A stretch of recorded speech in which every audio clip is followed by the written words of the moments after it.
What's up, guys? Akariss here, bringing you another very long YouTube video, as you guys are going to see right under me with a bunch of topics. So, if you're looking for my opinion, and of course, what I think of all this stuff we've gotten in the past week or two, this is my effort to you guys on YouTube. Now, before I start this video, a couple of just initial things to go over. We are going over Weapon Refines, Ninja Banner, the Ganglot Arcane Axe, which is coming up, and finally, I'm going to talk about Arvel, plus the Legendary and Mythic tier list. I'm not going to go into too much details about Arvel, but I do want to say this at the initial part, is that I have not finished Three Hopes, and I don't know the details behind Arvel. In Fe, it is listed as genderless, so I'm gonna just call him he, even though that's probably incorrect. Please just avoid spoilers. If they are a different gender, I don't know. I'm just defaulted to he because when I first saw them in Three Hopes, when I played it, I just assumed it was a he. I don't really know any better, so I'm just gonna say that right now. If I'm using the wrong identity, I apologize. But I don't want it spoiled for me either when I want to go through Three Hopes. So that's just want to start that one out there before I get plenty of corrections in either Twitch chat below me or in the YouTube comments. So when I get through it, then I'll know what it is. But I'm not gonna, out of habit, I'm not gonna be able to call them they in this video just because I built up the habit of he.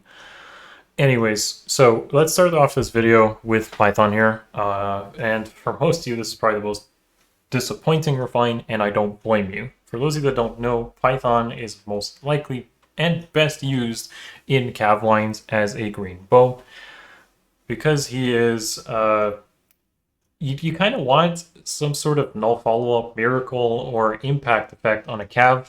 So yeah, I don't really know like what this refine is trying to accomplish. It has some true damage, it has some damage like higher attack and speed, and it has basically penalties and then just do more damage. So it has none of the things that a good unit on a cav line would want. If you're going to use something like this, I suppose you could as like a trace unit on air offense. But at the end of the day, this refine does absolutely nothing for him to perform better on air defense other than just doing more damage.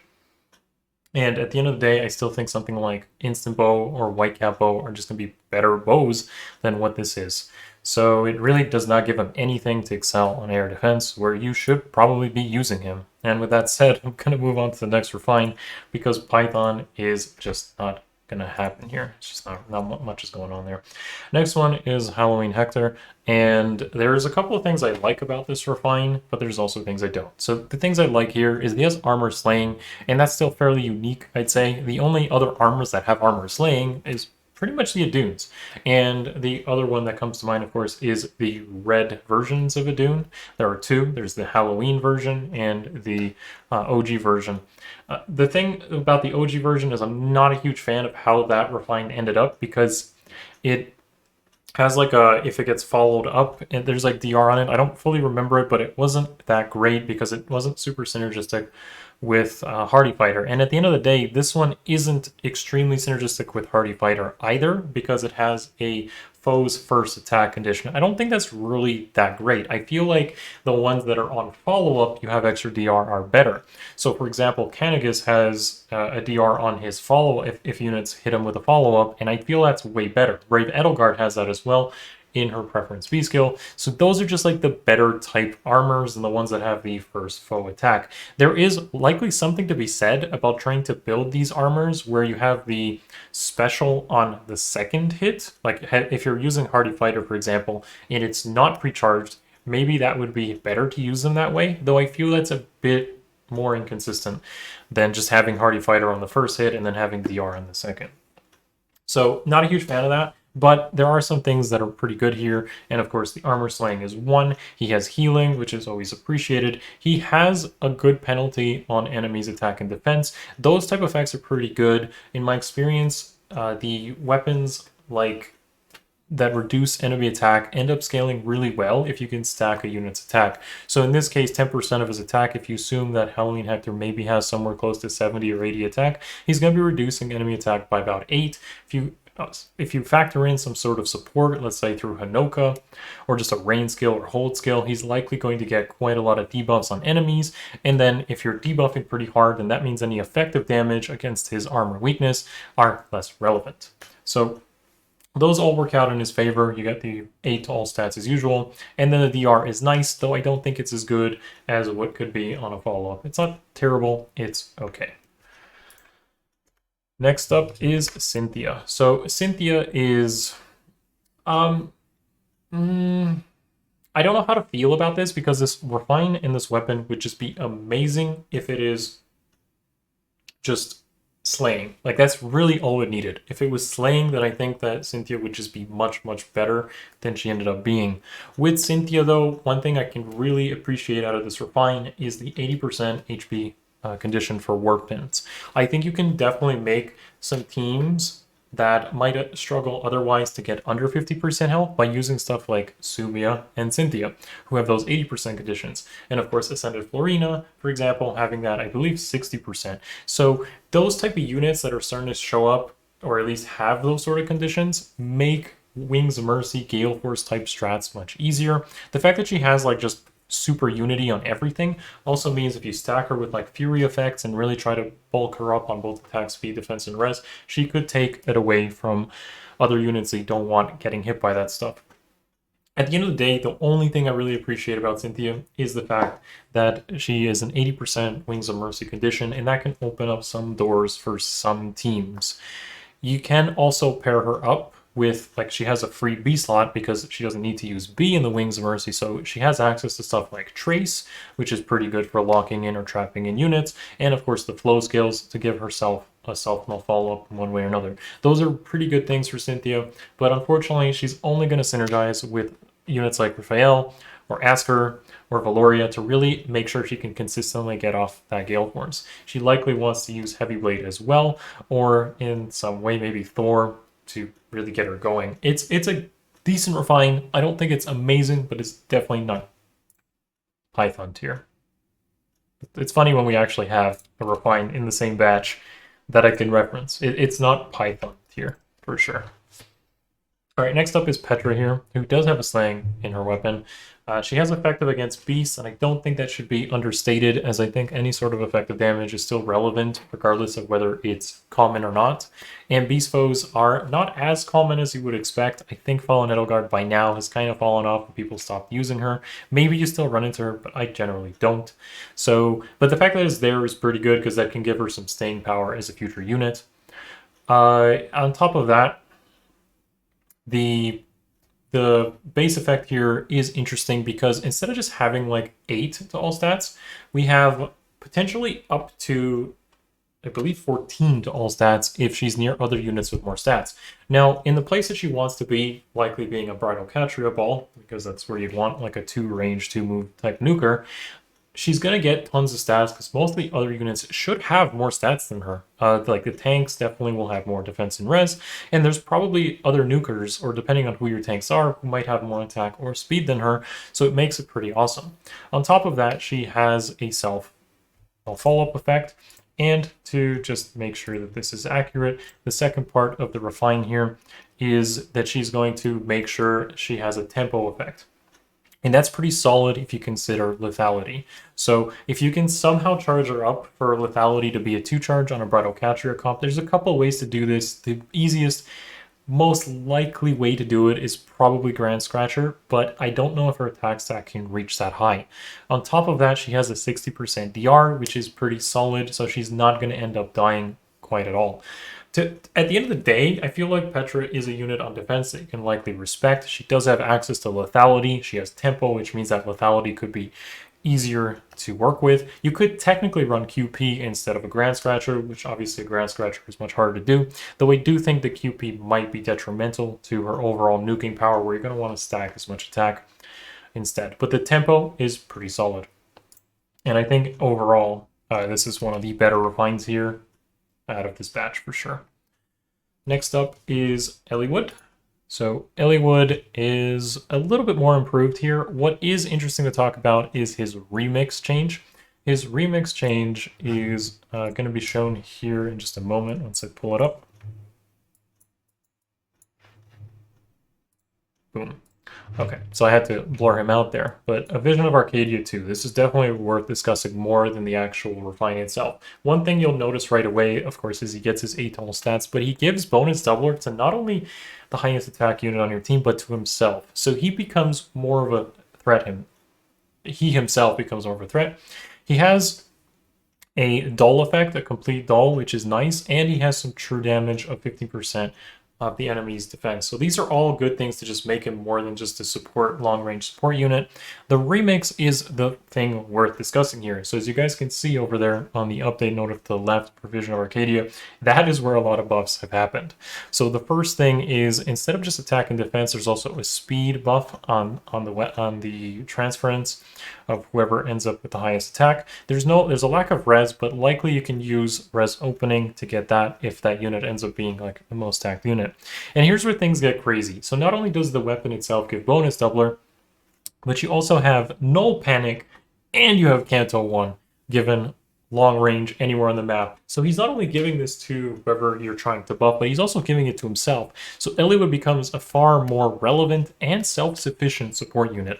I really appreciate the Canto 1 effect, which all the other stuff like the bonus doubler and then Null Panic is nice. But at the end of the day, that can be countered by lulls or dulls, and as you can see on him himself, he has a dull effect, so more and more units are getting these dull effects, but the Canto 1 is what really stands out to me here, because that means you can really run a lot more strategies with Canto, and Canto 1 is still going to be quite useful, especially if you're giving it to a melee unit, because it'll always work even against Canto control units. So units running Canto control don't really counter the Canto control of this weapon. So overall, it's pretty nice. It does work against range units, but of course, like I said, it can really open up a lot of doors, a lot of strategies that I really look forward to seeing and testing myself going forward. This is a very good buff, and it's going to give them even more staying power. I was still using Legendary Eliwood for quite a while, even to today. Like, if I wanted to super buff a unit from long range, that's really good. If you want to give this to Brave Dimitri, that's probably a good idea. So he stands out quite well. Either way, let's move on to Fallen Corrin. Fallen Corrin is, well, her timing of a refine is quite good. So first of all, if she doesn't have any allies, it's +7 to all stats off of the base effect, and then +4 off of the refine. So +11 to all stats is nothing to sneeze at. That's pretty good. However, being completely solo means you're not going to do much support. The great timing of this is Legendary Eliwood exists now, and because Fallen Corrin is a dragon unit, it should be pretty easy to just super buff her from long range. She gets Null Panic, she gets Canto, and she just gets a bunch of stats off of her own weapon and a bunch of effects, as we'll see in a moment.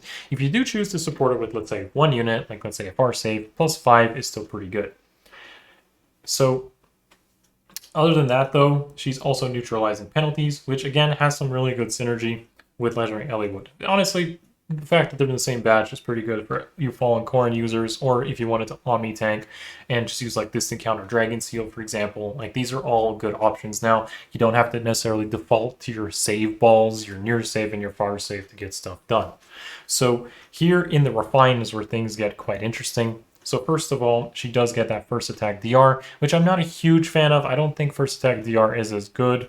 But it's not bad to have. The problem with first attack DR is you're going to run into a lot of like lethalities and dead eyes. It just pierce through that and it doesn't matter, especially on pre-charge defenses or just pre-charge in general, regardless of what content you run into. It's just going to be a bit of a headache. The DR scales off of how much allies she has around her. So again, ideally you don't want too many allies around her so she can at least take advantage of that DR. And then on top of that, she's going to have another bunch of damage coming out of her refine as well. It's kind of like a Dragon's Wrath effect at the end. It's pretty much the best way to sum it up.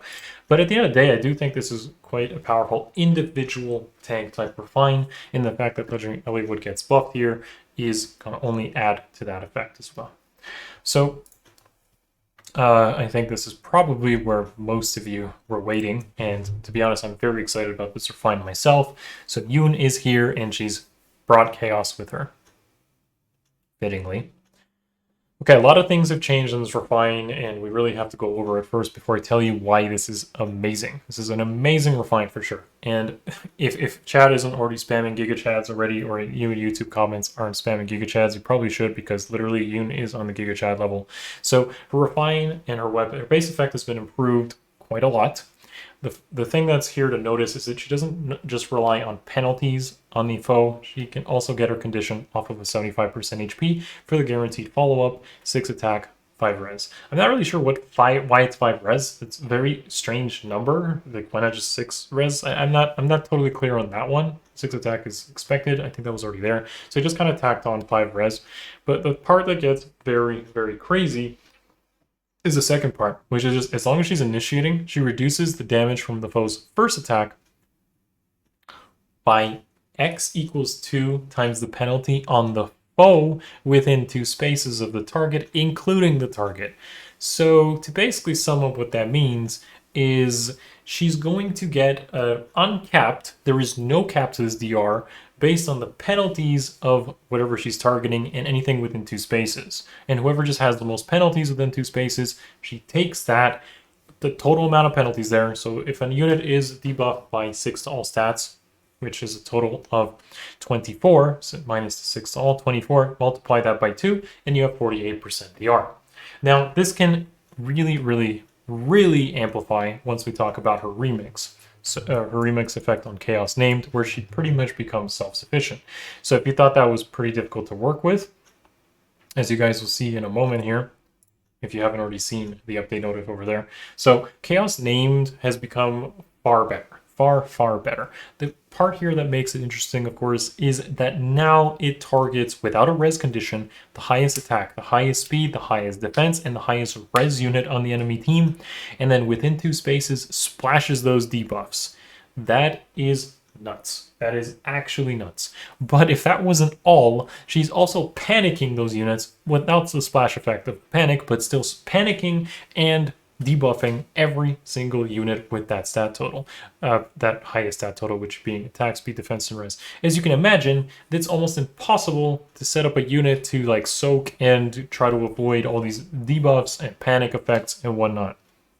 Considering she's in Dark Season, she's also not going to have to deal with Elamine, but even if she was an Anima, she already has like an insanely good base, an insanely good res stat, so she probably could have competed with Elamine as it was. So her ability to just panic and debuff basically the whole enemy team, and if you consider how much people just save ball with their near and far saves and stack all this stuff together to try to just create this like impenetrable fortress, Yune can realistically reach 100% damage reduction. Because if the enemy ends up buffing, which they shouldn't, but if they end up buffing 6 to all stats, and then they're also getting debuffed by 7, mind you, it's not 6, 7 to all stats, then yes, those debuffs plus the panic effect means that Yune can get realistically up to about 100% DR, which means she cannot die unless a unit has piercing, such as Deadeye or Lethality, to counteract Yune. So this becomes, yes, very, very, very good. And I haven't even touched about the refine. This is literally all just base effect and remix stuff at this point. So if we look at the refine itself, her condition is within an initiation or 2 spaces of an ally. She gets an additional attack res 5, which is whatever. So she's getting 11 attack and 10 res. The part that gets really interesting here is the deals damage equals total penalties on the foe within 2 spaces of the target, who has the highest total penalties. So again, if they end up like going into a save ball, an enemy facing Yune, she's going to do massive amount of true damage. And as we just mentioned, that can reach pretty high, like 28 to potentially up to 50 if things get panicked. So 28, 50 true damage. If she's on a Bridocatria ball, it goes without saying that something hitting you for about 28, 50 true damage, not including her attack stat, and 100% DR, is going to be pretty difficult to enemy face. Truly a Chaos Mythic. And we're not even, I haven't even got to the tier list portion of this video, but I'm sure some of you may want to skip to that part. I mean, if you want to support the content, a thumbs up always helps. Subbing to the channel and of course watching the video through helps quite a bit.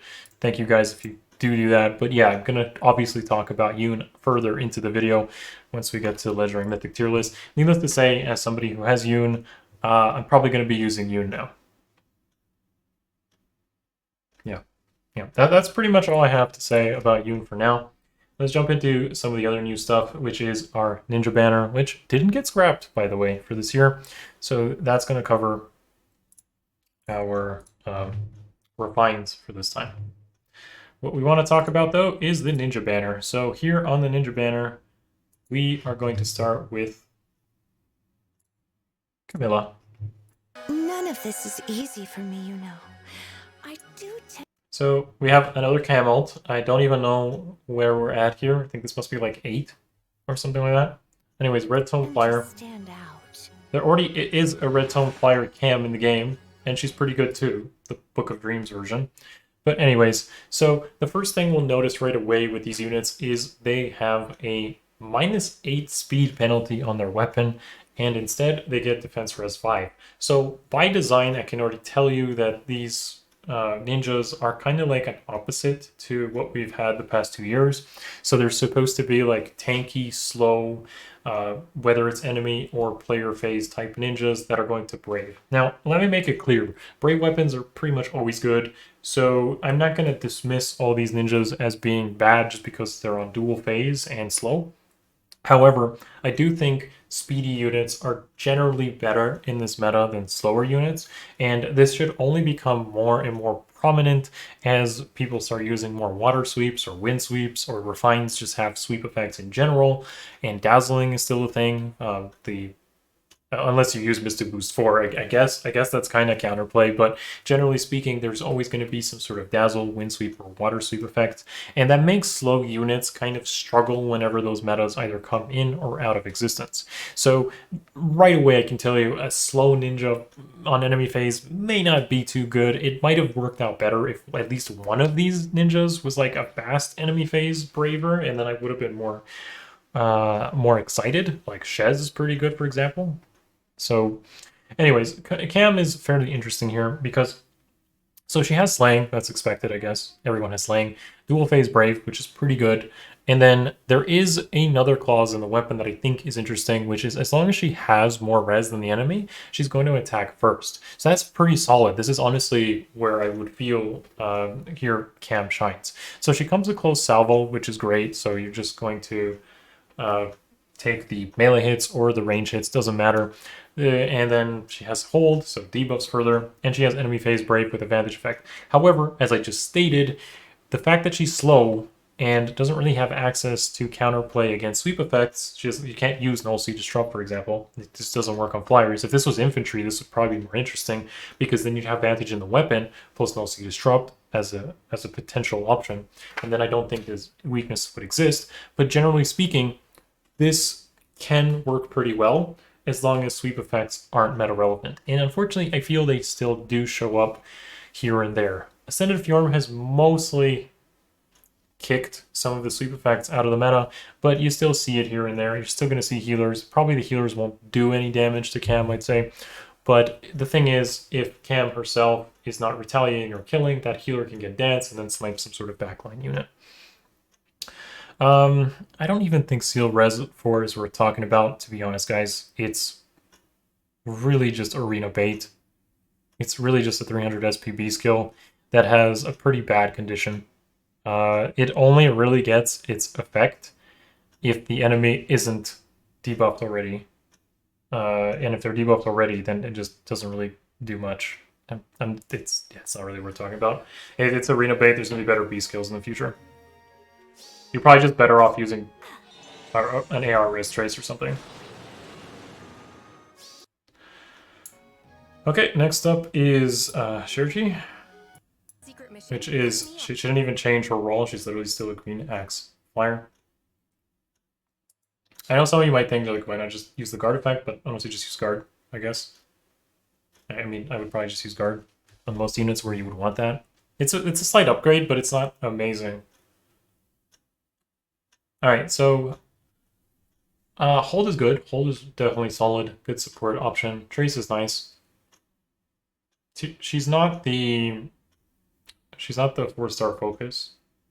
So it's kind of weird to not have like a full kit here.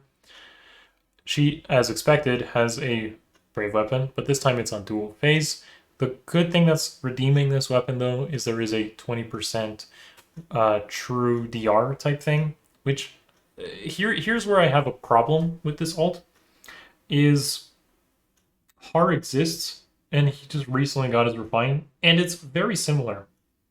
So if you're looking for like a green axe flyer who has true DR, there already exists one with a brave weapon on both phases. I mean, this is literally a very close version of Har. I don't think that Har can hit as hard, and Har definitely has his weakness of being weak to blue tomes. I guess he trades that for bow weakness, but at the end of the day, there already exists a unit who's in a very similar role to the Shirshi, so I'm not totally sold on this unit.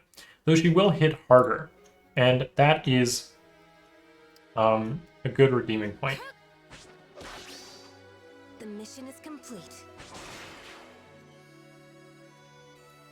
Okay, next up is our 4-star focus. It's no easy feat. Colorless bow flyer, and this is pretty much just a bait to pick up this weapon. So yeah, if you're looking for a dual phase brave to just give to somebody, then that's what this is. I don't think it's too bad, but we have white cap bow for player phasing, so you wouldn't really want this for player phasing. I think we also had like Ninja Yumi from the year before, Chinen. So it's okay. Yeah, it's fine.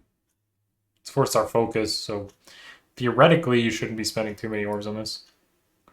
That's about it. It's not really much to talk about there. Our dual unit for this banner is Fjorm and Legyarn, who are blue bow flyers. Considering we had Ninja Corn as a green tome cav and Ninja Lin as a colorless dagger, I'm not totally convinced that being a blue bow flyer is that interesting. But at least let's look at this, see what it's got. So it has a lot of fodder for sure. Attack, res, catch, seal defense, which is whatever, and attack, smoke 4, which is okay. But as you notice with the theme of this banner, they're all pretty slow, and they're trying to trade that into bulk. So I'm not sure how I feel about that. Again, because sweeps is a thing. It does have slaying though, which is good, just like Cam.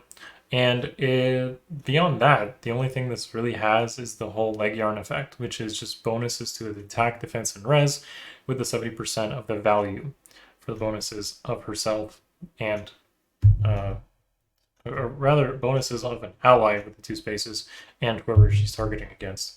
The thing that's really letting me down about this weapon is the speed.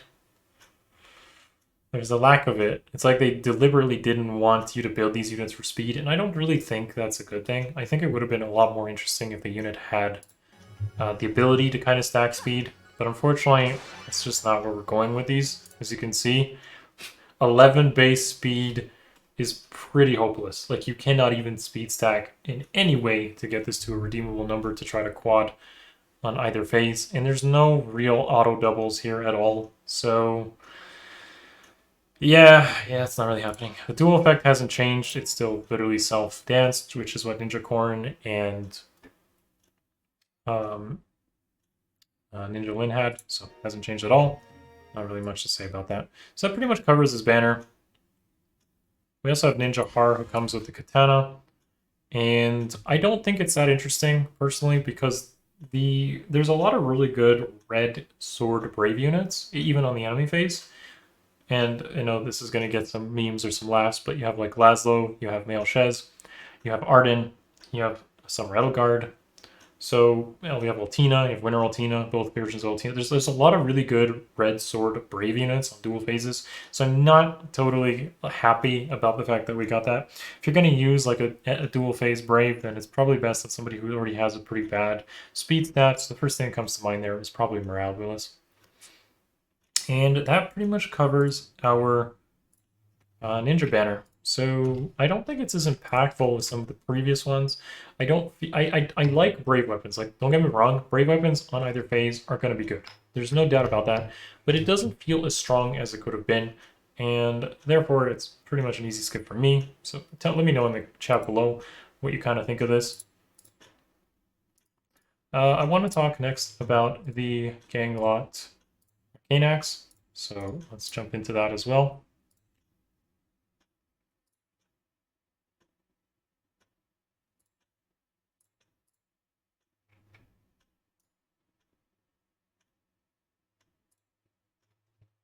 Oh, for some reason, it's not looking too hot.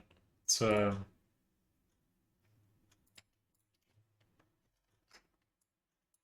pull it up right now.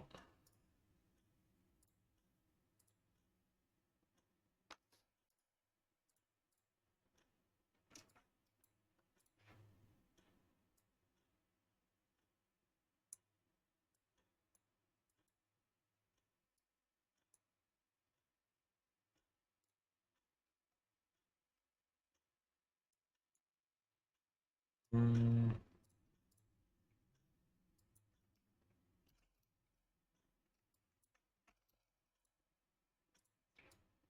All right.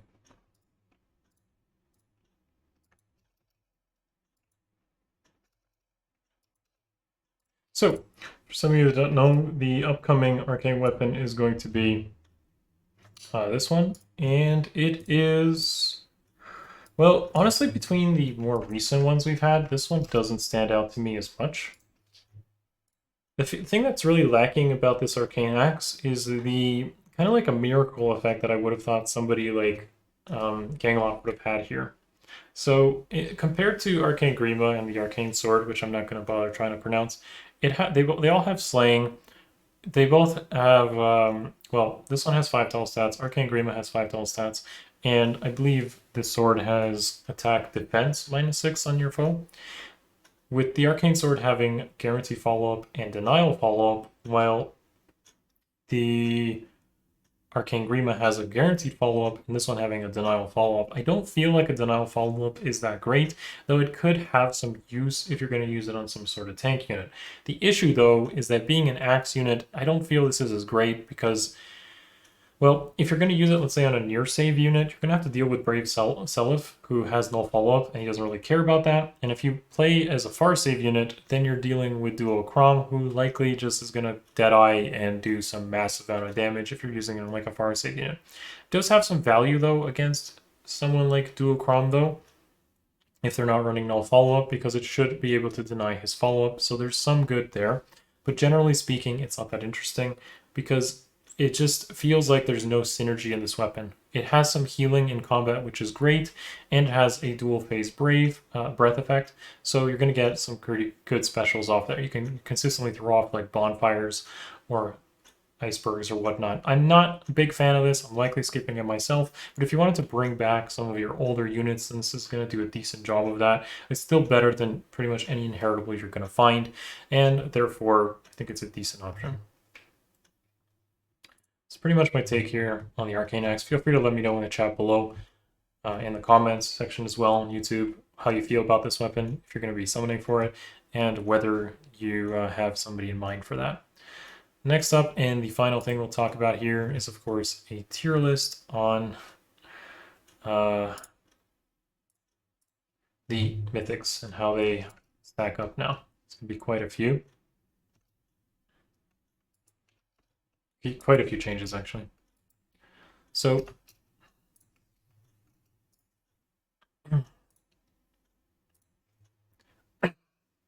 oh, sorry, chat.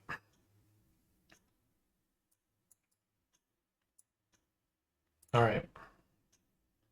So, looking at Anima, of course, you guys can see Arvel is not there.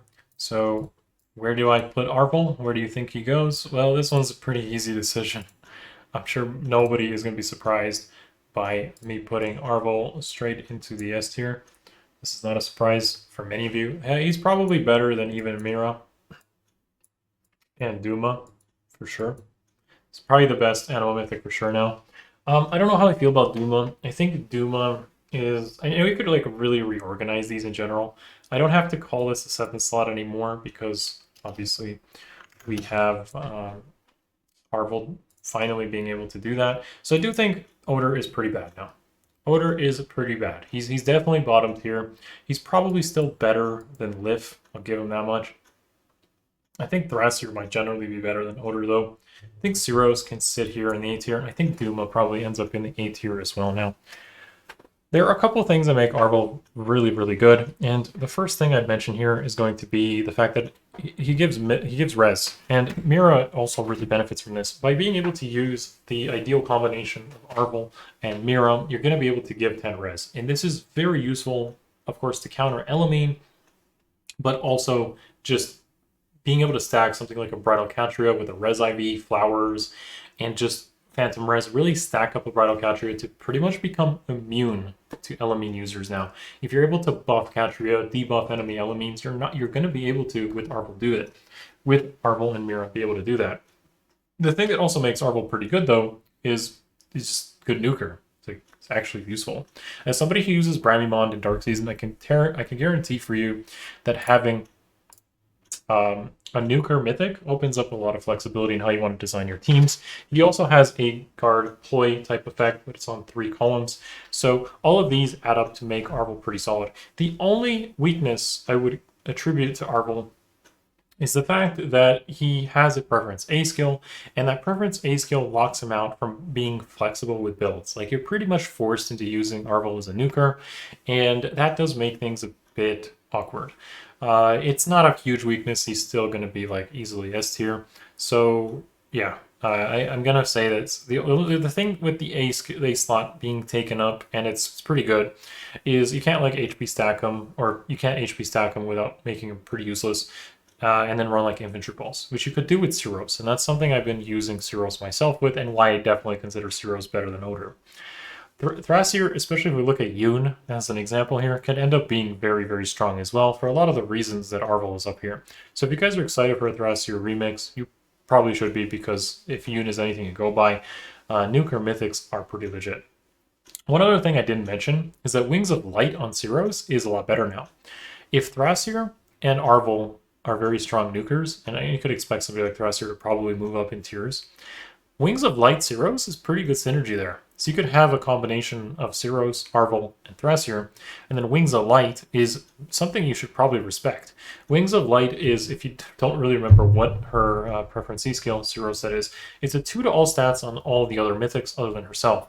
So that's not too great on turn 1, but that goes up to 5 turns and then gives an additional stat, 1 stat to all every single turn.